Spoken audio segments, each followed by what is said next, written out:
And it's important to note that at the center of the management plan and process is the patient themselves, the dignity of the patient and the family. We go and we build chemicals to see if we can solve that problem.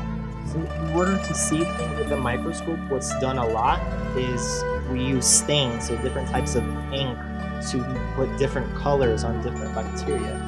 It is a great honor for Tibetan Medical and Astro Science Institute Dharamsala and Tibet House Culture Center of His Holiness the Dalai Lama here in Delhi to organize this 5-day program on the tradition of Tibetan medicine and astro science. We have a kind of a categorization of the mental factors.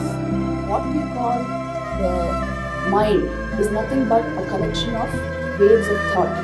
The mind is something which remains elusive for many people.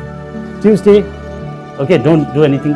Don't try to start business or important activity, including playing cards. Okay, Tibetan medicine as well and other traditional medicine as well. In the end, I'm talking about heart.